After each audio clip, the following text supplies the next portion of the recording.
Hello everyone, welcome back my YouTube channel. My name is Gulafsha और आप सभी देख रहे हैं मेरा official channel D U education club. I hope आप सभी ठीक होंगे और आप सभी अपनी अपनी स्टडी बहुत अच्छे से कर रहे होंगे। देखिए, आज की जो मेरी वीडियो है वो बीए प्रोग्राम सेमेस्टर 1 के स्टूडेंट के लिए है।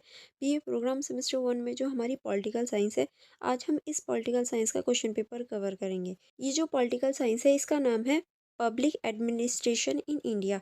अगर आपके पास भी ये सब्जेक्ट है तो आज हम इस क्वेश्चन पेपर को डिस्कस करने वाले हैं। देखिए, आज हम इस क्वेश्चन पेपर को डिस्कस करेंगे विद जो आपका न्यू पैटर्न है उसके साथ में, क्योंकि देखिए जो आपका पैटर्न है वो चेंज हो चुका है, इसलिए ये आपके लिए बहुत ज़्यादा इंपॉर्टेंट हो जाती है वीडियो।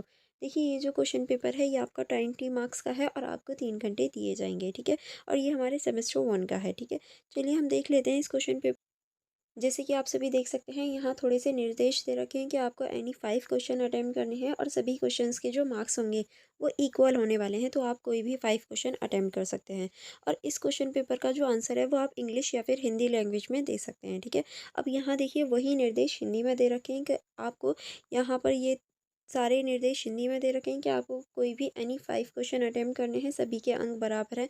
और इस क्वेश्चन पेपर का जो आंसर है आप इंग्लिश या फिर हिंदी लैंग्वेज में दे सकते हैं, ठीक है।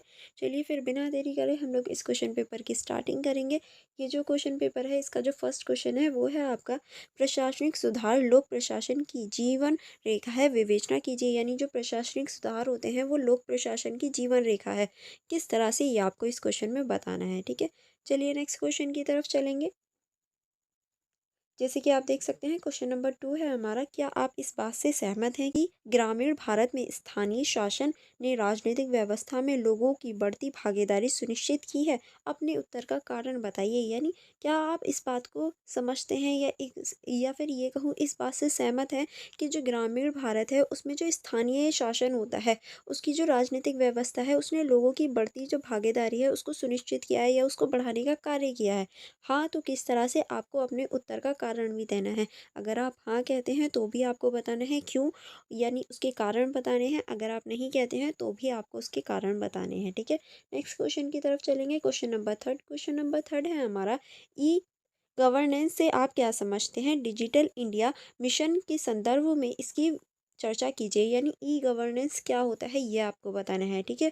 और जो हमारी डिजिटल इंडिया मिशन चलाया गया था नरेंद्र मोदी जी द्वारा, तो उसके बारे में आपको इसमें चर्चा करनी है कि किस तरह से डिजिटल इंडिया जो मिशन है वो चलाया गया है और इसके अंतर्गत जो हमारा ई गवर्नेंस जो है वो क्या है ये आपको बताना है, ठीक है। चलिए नेक्स्ट क्वेश्चन की तरफ चलेंगे। नेक्स्ट क्वेश्चन है हमारा क्वेश्चन नंबर 4। क्वेश्चन नंबर 4 कहता है हमारा, भारत में बजट की प्रक्रिया पर एक निबंध लिखिए। यानी जो हमारा भारत है इसमें जो बजट की प्रक्रिया होती है कि किस तरह से जो हमारा बजट पेश किया जाता है उसके अंतर्गत क्या क्या चीज़ें रखी जाती हैं, इसके ऊपर आपको एक निबंध लिखना है, ठीक है। नेक्स्ट क्वेश्चन है हमारा क्वेश्चन नंबर 5। क्वेश्चन नंबर 5 कहता है, लोकतांत्रिक विकेंद्रीकरण क्या है? 73वें संविधान संशोधन अधिनियम के संदर्भ में स्थानीय स्वशासन की कार्य प्रणाली की चर्चा कीजिए। यानी जो हमारा लोकतांत्रिक विकेंद्रीकरण है वो आखिर होता क्या है ये आपको बताना है। और जो हमारा संविधान संशोधन हुआ था अनुच्छेद 73वां, उसके अंतर्गत जो हमारी स्थानीय शासन बताया गया है उसके जो कार्य प्रणाली है उसके बारे में आपको इस क्वेश्चन में चर्चा करनी है, ठीक है। चलिए आगे बढ़ेंगे। आगे है हमारा क्वेश्चन नंबर 6। क्वेश्चन नंबर 6 कहता है हमारा, भारत में बजट बनाने की प्रक्रिया में विभिन्न अभिनेताओं की भूमिका पर परीक्षण कीजिए। यानी जो हमारा भारत है, भारत में जो बजट बनाया जाता है उसकी जो प्रक्रिया होती है उसमें जो विभिन्न अभिनेताएं होते हैं किस तरह से सभी अपनी अपनी भूमिका निभाते हैं। सारे जो अधिनियम हैं या ये कहें सारे जो नेताएं हैं वो किस तरह से अपनी भूमिका निभाते हैं, ये आपको इस क्वेश्चन में बताना है, ठीक है।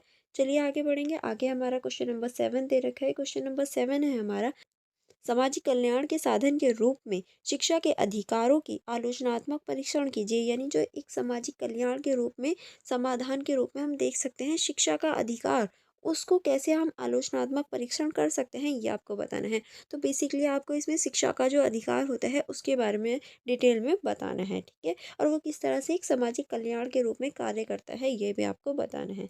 नेक्स्ट हमारा क्वेश्चन नंबर 8। क्वेश्चन नंबर 8 कहता है हमारा, ग्रामीण भारत में बेरोजगारी को दूर करने में मनरेगा ने मुख्य भूमिका निभाई है, एक व्याख्या कीजिए। यानी जो हमारा ग्रामीण भारत है, जो गांव वाले इलाके हैं, उसमें बेरोजगारी को दूर करने के लिए जो मनरेगा योजना चलाई गई थी, उसने क्या भूमिका निभाई है, ये आपको बताना है। देखिए जो मनरेगा है, ये भी नरेंद्र मोदी द्वारा चलाई गई है। तो आपको ये जो मनरेगा नीति थी, या ये कहें जो आयोजन चलाया गया था, इसके बारे में आपको बताना है कि मनरेगा क्या है, किस तरह से चलाई गई है, इसके अंतर्गत कौन कौन से ग्रामीण क्षेत्र रखे गए हैं और क्या क्राइटेरिया है। ठीक है, ये सारी चीज़ें आपको बतानी है।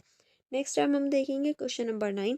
क्वेश्चन नंबर 9 है हमारा, सूचना का अधिकार लोक शिकायत निवारण का एक प्रभावी साधन है, विवेचना कीजिए। यानी जो हमारा सूचना का अधिकार है, वो लोक शिकायत निवारण के लिए एक प्रभावी साधन है। किस तरह से, ये आपको इस क्वेश्चन में बताना है कि किस तरह से जो हमारा सूचना का अधिकार है, वो एक लोक शिकायत कल्याण के रूप में कार्य करता है। ठीक है, किस तरह से ये एक प्रभावी साधन है। अब हम देखेंगे क्वेश्चन नंबर 10 की तरफ। क्वेश्चन नंबर 10 है हमारा, किन्हीं दो पर संक्षिप्त टिप्पणी कीजिए। यानी यहाँ आपको कई पॉइंट देखने को मिलेंगे, लेकिन आपको किन्हीं दो पर ही संक्षिप्त टिप्पणी करनी है। ठीक है, तो हमारा फर्स्ट पॉइंट है राष्ट्रीय स्वास्थ्य मिशन। यानी जो हमारा राष्ट्रीय स्वास्थ्य मिशन है, उसके ऊपर आपको चर्चा करनी है कि इसके अंतर्गत क्या क्या चीज़ें, या ये कहें क्या क्या मिशन हमने रखे हैं।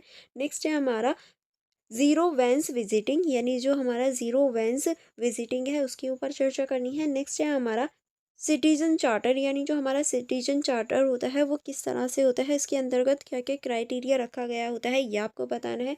एंड लास्ट है हमारा जर्नलिस्ट बनाम स्पेशलिस्ट। यानी जो जर्नलिस्ट होते हैं और स्पेशलिस्ट होते हैं, उनके ऊपर आपको चर्चा करनी है। एंड यहाँ हमारा पूरा ही क्वेश्चन पेपर डिस्कशन कंप्लीट हो जाता है। अगर आपको कोई कन्फ्यूजन हो किसी क्वेश्चन में या कोई क्वेरी हो, तो आप मुझसे कमेंट बॉक्स में पूछ सकते हैं।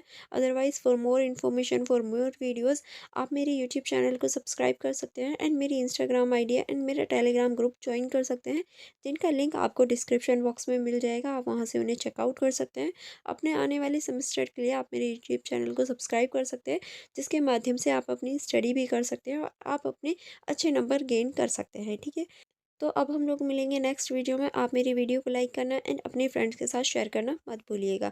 Thank you for watching everyone.